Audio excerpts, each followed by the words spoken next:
هغه څه چې تا ته سټ کړم مجاز یم.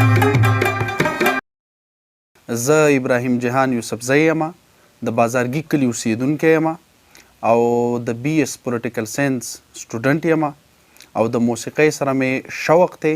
په دې حواله باندې کار هم کوم عملي او ځان لن په خپله دا یو بینډ جوړ کړی دی. دا زموږ سلیم نانا دی چې دا د رباب ډېر شوقي دی او د ډېر وخت نه د رباب د زده کړې کوشش یې کو.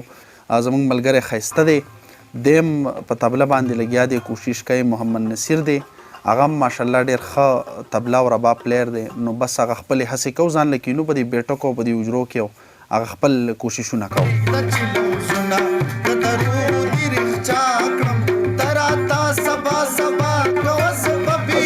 د خوښې سندرغاړي دي، پای کې هارون باچادي دی، پای کې استاد شاولي دی او بیا د هند چې دی نو په هغوی کې زه بیا د اردو په موسیقۍ کې جگجیت سینګ سره او استاد مهدي حسن صاحب دا ډېر زیات خوښوم.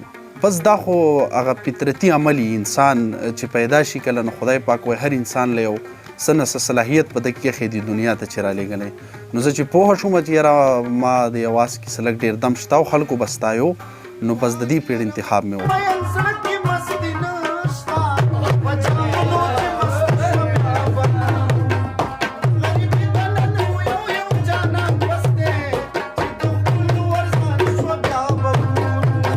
زه خو خپله پوهېږم نه په دې پیړ دا خو ډېر لوی پیړ دی او په دې کې به د استادانو ضرورت دي، د استادانو سره به د ناستې ضرورت دي چې د هغوی نه موږ زده کړه وکړو. او شاعران خو زموږ خاوره ماشاءالله ډېره زرخیزه ده، نو بلا تکړه شاعران دي او د هغوی نه به انشاءالله کلامونه راخلو او په یې به کوشش کوو چې په هغې حواله باندې څه کمپوزیشن وکړو او تاسو ته یې مخکې راولي. او د تعلیم سره خو داسې ګران نه دی، خو د معاشرې په لحاظ که موږ وګورو زموږ معاشره چې ده نو هغه دې ته داسې په ښه نظر نه ګوري.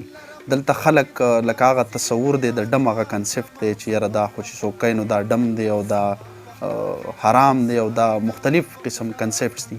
خو موږ به دې ته په دې نقطه نظر نه ګورو ځکه چې هغه اجمل بابا وایي چې په دې ښایسته فضا کې چې هم حسن شته هم مینه، رباب که دلته کېږدي نو په خپله به ټنګېږي.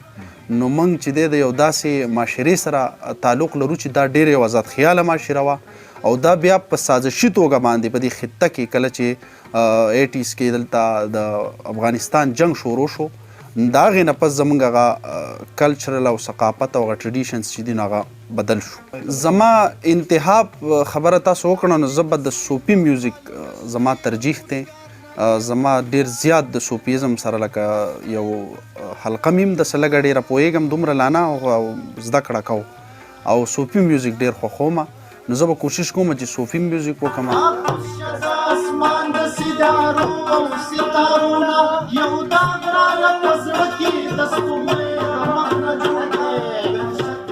او چې څوک راځي نو کوشش ته ودی کړي. مونږ خو خپله لا اوس لګیا یو وړاندې په وړۍ د مشکلات هم دي او خبرې اترې هم دي او د خلکو هغه کرټیسیزم هم دی، خو مونږ هغه بالاتاق ایښی دی او لګیا یو خپل یو کوشش کوو دا ملګري راغونډو او داسې بنډارونه جوړو.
او امید مو دی چې انشاءالله موږ به د خپل مقصد کې کامیابي وو.